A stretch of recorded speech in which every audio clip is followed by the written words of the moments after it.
Hola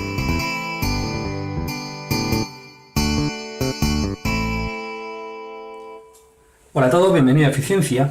Vamos a empezar el estudio de las biomoléculas y las primeras de ellas van a ser los glúcidos. Vamos a dedicarle un pequeño vídeo introductorio para ver cuáles son sus características generales, su clasificación y las funciones que los glúcidos tienen en los seres vivos, las funciones principales. Vamos a empezar definiendo o diciendo qué son los glúcidos. Los glúcidos son una biomolécula relativamente sencilla, biomoléculas sencillas porque están formadas solamente por carbono, hidrógeno y oxígeno. Principalmente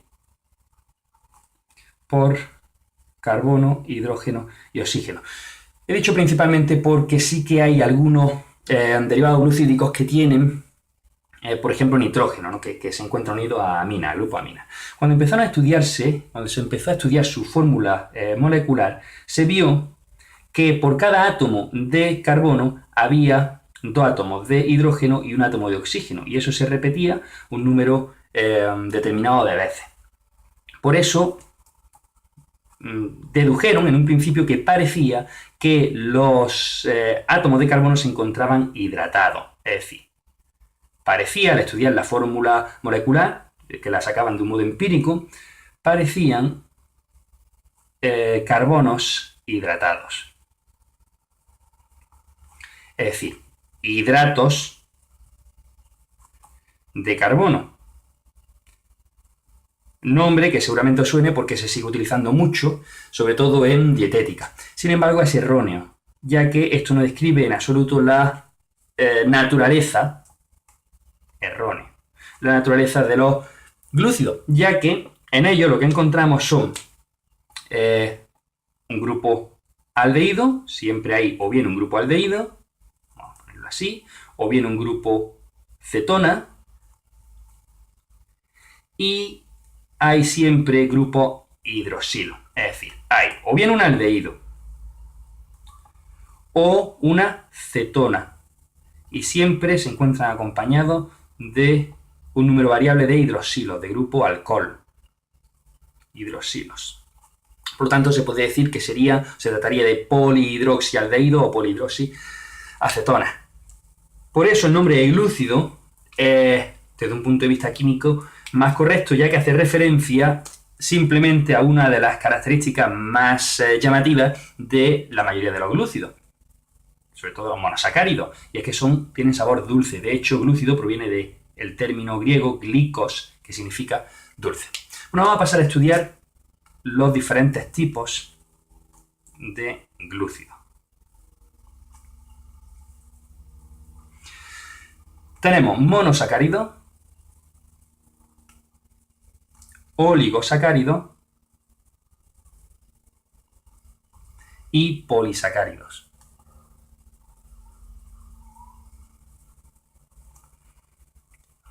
La diferencia viene dada por el número de carbono que tengan. Los monosacáridos solamente tienen un número de carbono, número de moléculas, perdón. Solamente tienen una molécula de glúcido, una molécula glucídica, por ejemplo, la glucosa. Los oligosacáridos tienen de 2 a 10 monosacáridos unidos entre sí. Por ejemplo, la sacarosa. Que la sacarosa no es más que una molécula de glucosa unida a una molécula de fructosa. Y los polisacáridos, más de 10 monosacáridos unidos entre sí. Por ejemplo, el almidón, muy conocido y donde puede haber miles, decenas de miles de monosacáridos unidos, en este caso de glucosa unida. Hay también, estos serían los tipos de glúcidos los cuales solamente participan moléculas glucídicas. Sin embargo, cuando se encuentra aparte de un glúcido otra molécula, se le conoce de modo general como heterósidos. De modo que los heterósidos serían aquellas moléculas en las cuales hay un glúcido o varios glúcidos unidos a otras moléculas. Ejemplos típicos de heterósidos, si bien no se suelen nombrar como heterósidos, sino con un nombre propio, sería un glúcido unido a un lípido o a una proteína, que se llaman glucolípidos o glucoproteínas respectivamente. Por lo tanto, un glucolípido sería un glúcido, un gluco unido a un lípido, glucoproteína, un glúcido unido a una proteína.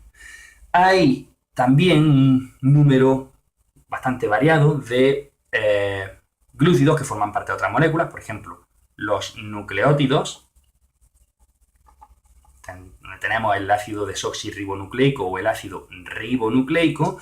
En ellas están constituyéndolos también un glúcido. En este caso le está dando el nombre. ADN viene de desoxirribosa, que es un glúcido que está formando parte de ese ácido, y el ARN la ribosa. Lo estudiaremos en vídeos posteriores.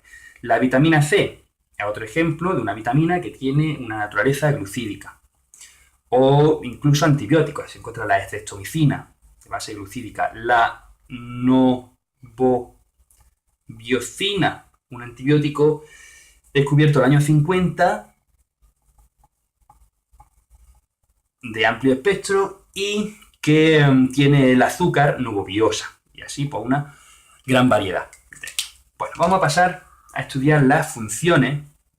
¿Cuáles son las funciones principales que los glúcidos tienen en la naturaleza? Funciones. Bueno, pues los glúcidos destacan por dos funciones principalmente. Una función energética y una función estructural. Vamos a empezar por la función energética.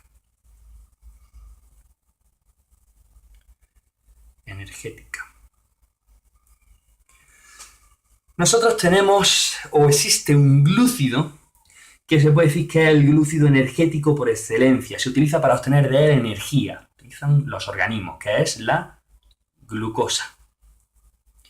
Este glúcido va a ser la base de las principales cadenas metabólicas catabólicas, del catabolismo, de la degradación de esa glucosa para obtener ATP. Entonces, la glucosa, a través de procesos como la glucólisis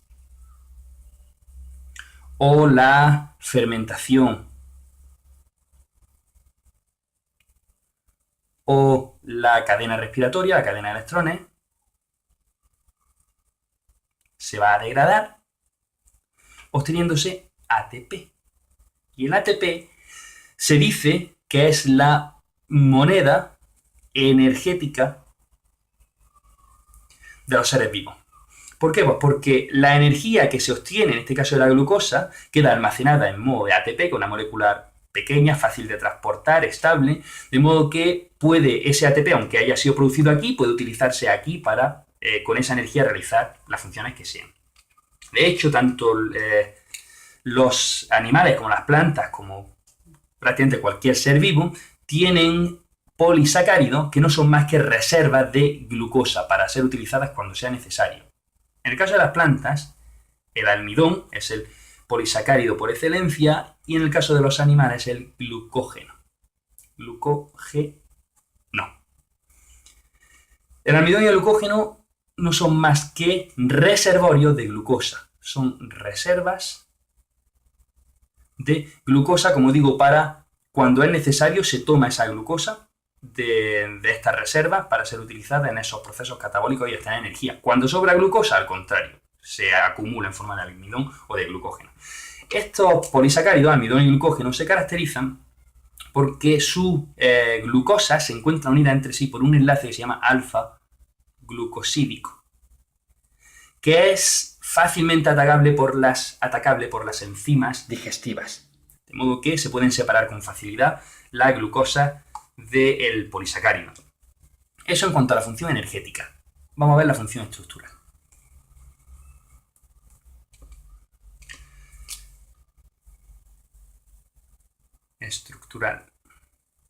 Es decir, estarían en este caso también van a ser polisacáridos, conformando la estructura o ayudando en la conformación de la estructura de los organismos. Tenemos la celulosa, muy conocida, típica de vegetales.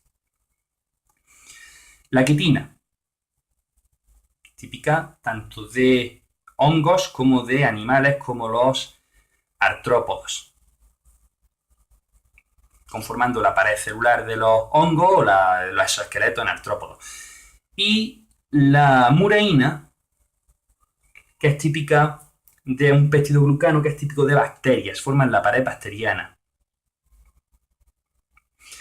Se caracterizan todos estos polisacáridos de la misma manera que el almidoide y el glucógeno la glucosa se unían entre sí mediante un enlace alfa-glucosídico. Aquí los monosacáridos van a estar unidos entre sí mediante un enlace beta-glucosídico, que es difícil, no es atacable prácticamente por ninguna enzima de la naturaleza, solamente muy pocas son capaces de digerirlo, de modo que, como no se digiere fácilmente, como no es fácilmente digerible, va a ser muy resistente, va a ser muy longevo. Además, pues dura mucho tiempo sin que se degrade. Estas serían las dos funciones principales. Sin embargo, los glúcidos pueden tener otras muchas funciones. Hay otras variadas funciones en las cuales forman parte, o en las cuales toman parte. Como por ejemplo, hemos nombrado antes glucolípidos y glucoproteínas. Los glucolípidos y las glucoproteínas,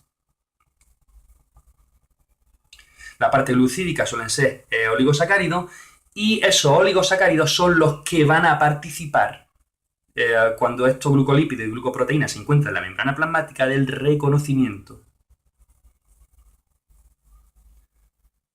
celular. Es decir, dependiendo de la conformación de esos oligosacáridos, cuando las células defensivas del organismo lleguen a esas células, van a ver si tienen la conformación adecuada y por lo tanto si son células propias o células extrañas. Si son células propias las dejan en paz, si son células extrañas las atacarían y las destruirían. De hecho, las glucoproteínas son los anticuerpos. Los anticuerpos es la parte glucídica de esos oligosacáridos la que parece que participa en ese reconocimiento específico entre el anticuerpo y el antígeno. Bueno, pues aparte de esto, por supuesto, los glúcidos los podemos encontrar también en los ácidos nucleicos. La vitamina C hemos dicho que es de naturaleza glucídica, su poder antioxidante. También hay hormonas como la gonadotropa, de naturaleza glucídica, etcétera, etcétera. Eso es todo. No os olvidéis de darle a me gusta y nos vemos en el próximo vídeo de eficiencia.